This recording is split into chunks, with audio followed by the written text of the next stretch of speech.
Welcome to the Manifestation and Money podcast, Paul. Thank you so much for having me. I'm really excited for this conversation. I am really excited to chat with you on here, especially because you're a hypnotherapist, you're a mindset and performance coach, and I feel like in the world of manifestation, we like to go into overthinking mode. I think just Yeah. in not even in just a manifestation, just us as human beings.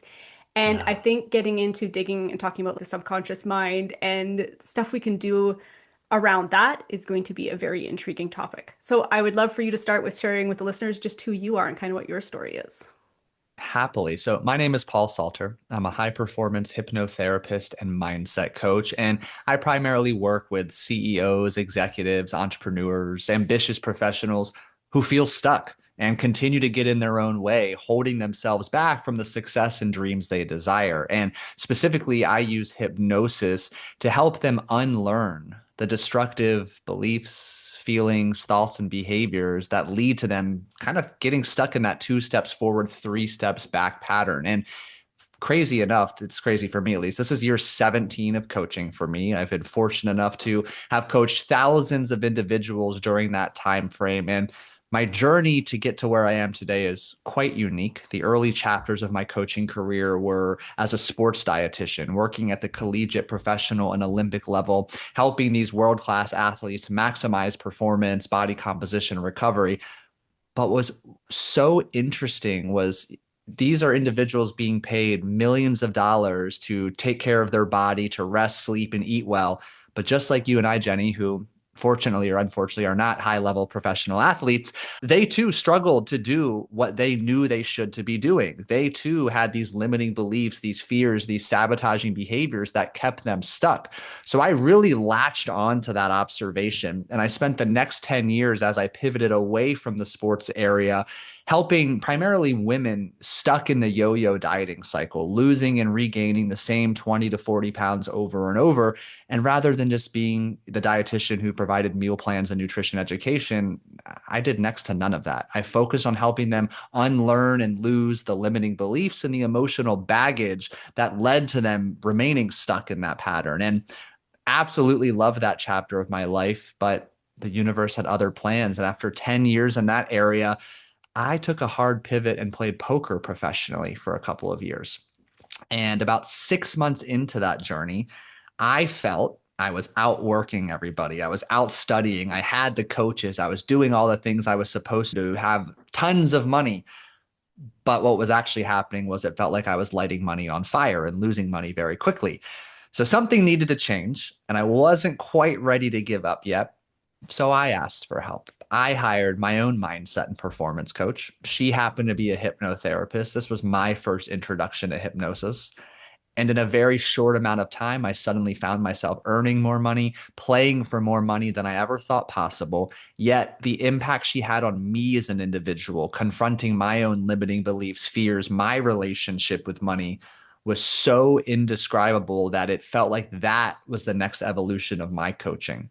So I walked away from poker. I phased out all remaining nutrition clients, got my credentials as a hypnotherapist, and I haven't looked back since. Fascinating. It's neat that you Yeah. got into the world of hypnotherapy and kind of the world of everything that you're going through in your own journey that it was Yeah. presented to you. So for you, can you just give the listeners just a definition of what hypnotherapy is or kind of what it does? Of course. But we have to first begin with what hypnotherapy is not, because most Ah, people think I am going to dangle a pocket watch in front of you, Jenny, and get you to cluck like a chicken or put you to sleep. And they've probably seen that, on a stage show, a comedy show, a cruise ship. And technically, that is all hypnosis. It's just unlike anything I do. So, hypnosis is really just another word to characterize the type of brainwave we're producing at any given moment. So right now, you and I, we're having this engaged conversation, likely primarily producing beta brainwaves. After our long work days, maybe we take a shower real quick to unwind, we start to relax, we go from producing beta to alpha brainwaves.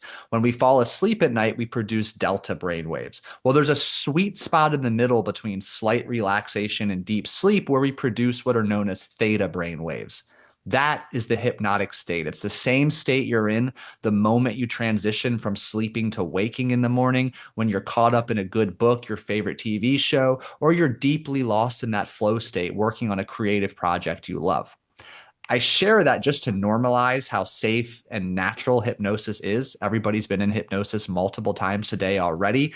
Yet where the real, magic, if you will, and I use air quotes if you're listening, is when we get into hypnosis intentionally, we create two incredible opportunities. Number one, every high performer has this harsh inner critic, judgmental voice that says, Paul, you suck. Paul, you can't do that. Paul, that'll never work.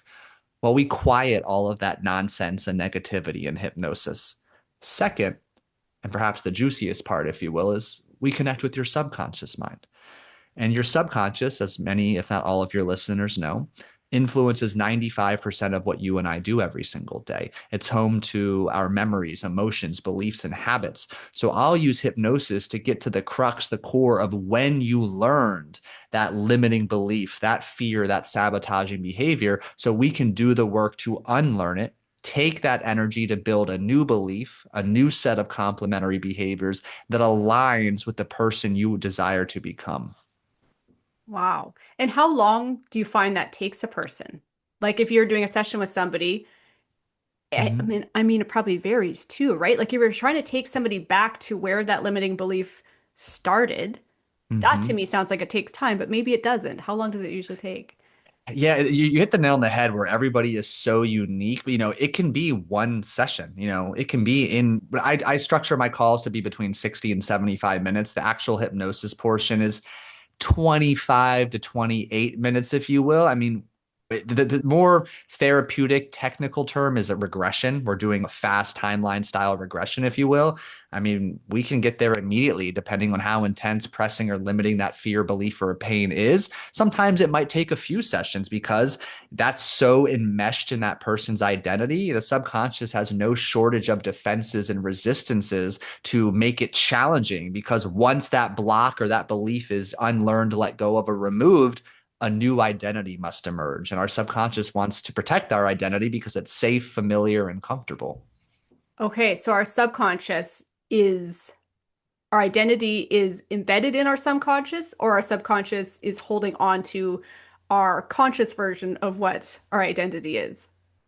So when I talk about identity, the way I like to break it down is your identity encapsulates first and foremost like your beliefs, what you believe about yourself, the world, others, money in particular as well. And through your beliefs, you have how you speak to yourself, how you speak about yourself, others, the world, money. So there's this cascading domino effect. It goes beliefs, word choice, self-talk, thoughts into your actual behaviors, which become habits. All of this influences your results, your reality, and your identity. Your subconscious, if you think of an iceberg, when we look at an iceberg in the Arctic, we see that tip of the iceberg. Well, researchers estimate that's only about 10% of the structure. So that 10% we see above water can be likened to our conscious mind, which is where we are all deliberately aware. We can perceive our thoughts, our words, and interact with our environment. The remaining 90%, what we cannot see of that iceberg, represents our subconscious mind. That is where everything we've experienced up until the present day is essentially filed, is essentially stored. It's where all of those moments of hardship, challenge, or learning took place, where new beliefs and protective behaviors were formed. And anytime we are triggered, it's as if a little messenger goes into the library of our subconscious mind to retrieve the pattern or program to handle and react to that situation. Okay, I like that visual. That is easy to see. Yeah. So we're operating from what we can see is that top of the iceberg that is above the water, but Mhm. really below the surface, that wider as it fans out to the bottom of the triangle, that is what is dictating how we are behaving in our day-to-day life. So by going Bingo. through hypnosis, working with your clients, you are going below the water, if you will, and you Yeah. are helping them unpack those little or rewrite, I guess. You said you're going to help them figure out what it is and then figure out. Yeah. Can you give an example of somebody's like limiting belief they have and what you would change it to? Absolutely. So I'll use a recent client of mine. So, client of mine is an entrepreneur in the fitness space, incredibly successful business. And for a while, she was struggling mightily with intense scarcity, performance anxiety, and just unnecessary. All fear is irrational, but in particular for her, this fear that she was going to go broke tomorrow when literally her bank account and evidence suggested otherwise.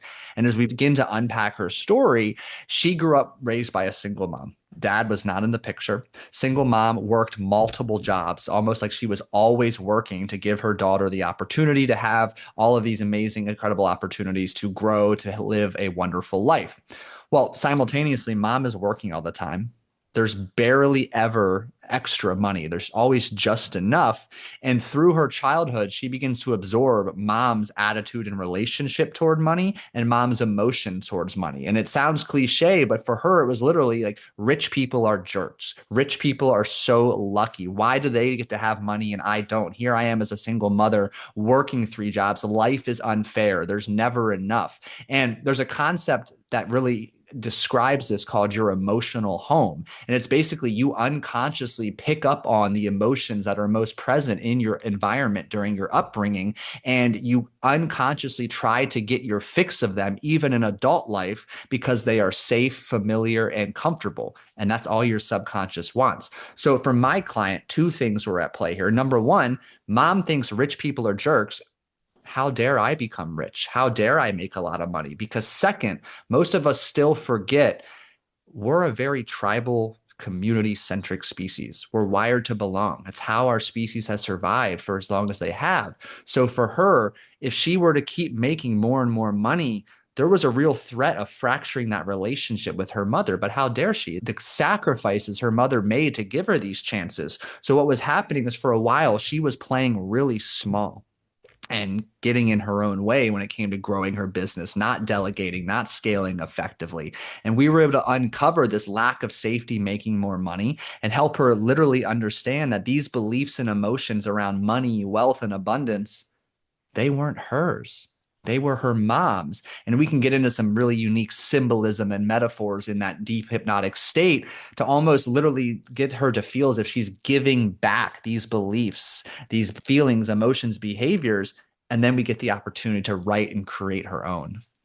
I'm still hung up on we could be holding on to limiting beliefs or things like that because it makes us feel safe or comfortable because it's taking going back to like that little kid that's still in us, right? This is Yeah. what we knew growing up, so that feels comfortable to us, which as an adult, like to think about that, that sounds so messed up because to Yeah. create that feeling of safety and familiarity in your body, you're putting yourself through destruction in a sense.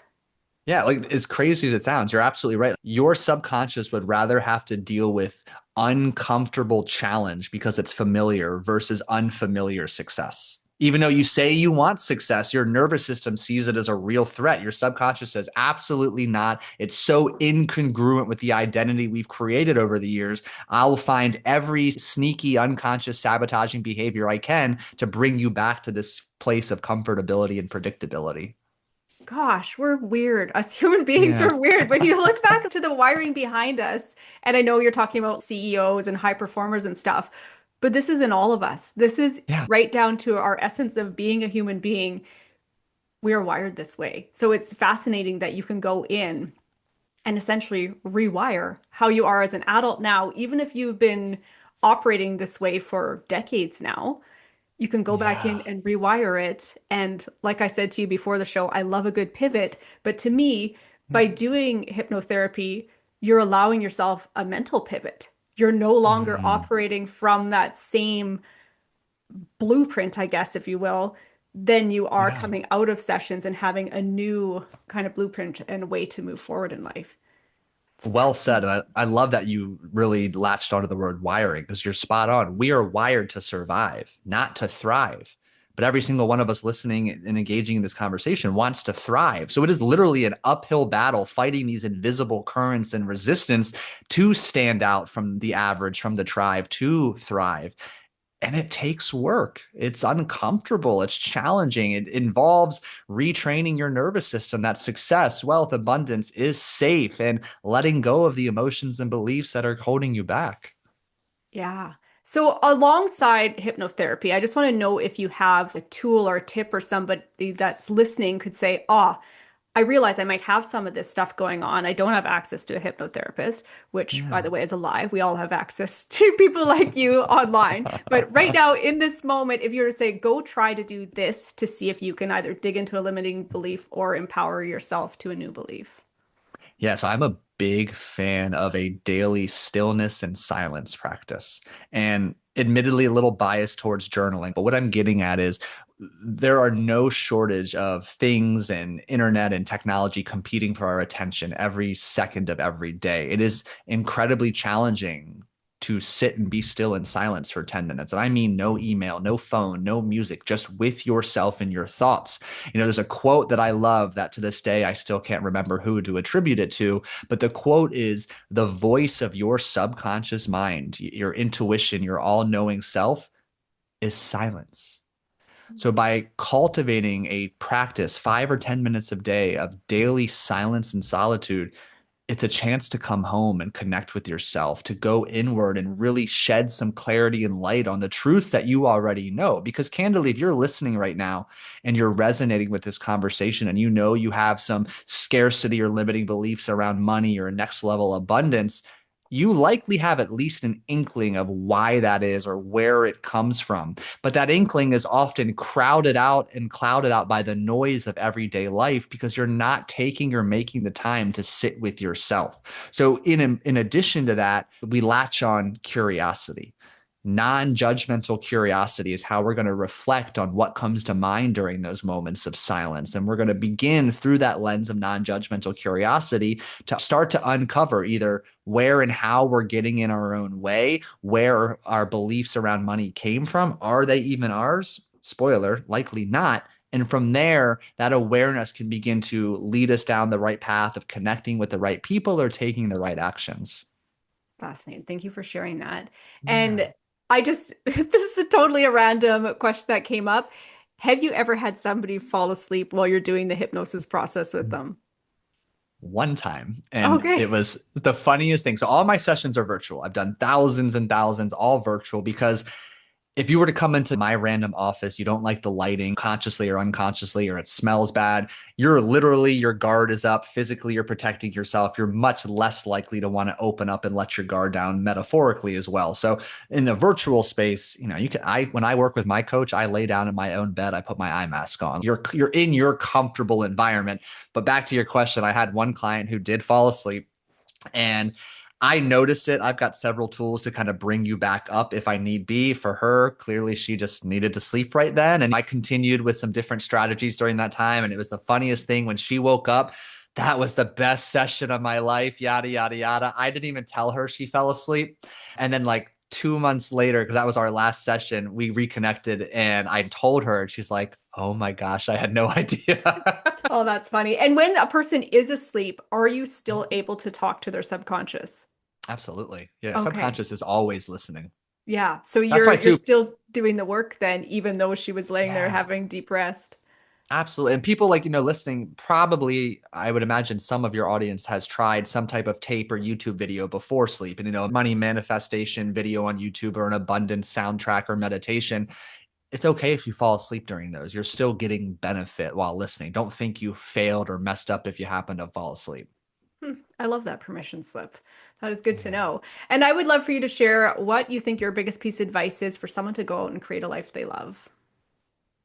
It comes back to that daily silence practice. The one addition I would make is in that time, you need to ask yourself one question relentlessly and repeatedly. What do I want?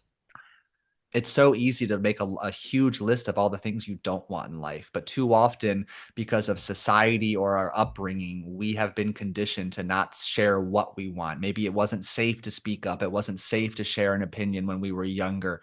You have got to ask yourself every day what you want. And by doing that, it does get easier, I promise. But you're literally capitalizing scientifically on your reticular activating system, more focus and intention on what it is you want. So you start to see more and more opportunities, but it also creates that intentionality and that excitement that drives the action necessary to create that dream life. Yeah, that's my favorite question. What do I Mm, want? And I think yeah. I've seen it because I do it with some of my clients just when they're at those really stuck points, and Yeah. it can be really, really uncomfortable. to ask somebody who's never asked themselves that and is so just conditioned by what society is putting onto them, Mhm. the expectation. Oh, this is how we're all trained. This is how you go to school, you get your recess break, you get your lunch break, you go out, Yeah. you get a job, you get a coffee break, you get a lunch break. Like we are trained a programming that we Hmm. don't even realize in life that sometimes, not sometimes, all the time we're allowed to Yeah. sit back. And I love how you said, ask yourself that daily. What do I Hmm. want? Yeah. So The answer might powerful. change day to day, but the clarity, the patterns emerge. Yeah, absolutely. And to use that as a compass is a game changer. So Yeah. I would love for you No. to share with the listeners where they can reach out, connect with you, all that fun stuff. Absolutely. Well, if you enjoyed this conversation, I have a podcast of my own called the Unstuck High Performer Podcast, available on Apple, Spotify, wherever you listen to podcasts. And then social media, Instagram, YouTube, TikTok at the Paul Salter. I'm active on all three of those platforms as well. Perfect. I will link that all in the show notes for the listeners for easy access. And thank you so Yeah. much for joining me on the show today and having this conversation. Yeah. Thank you. What a wonderful treat.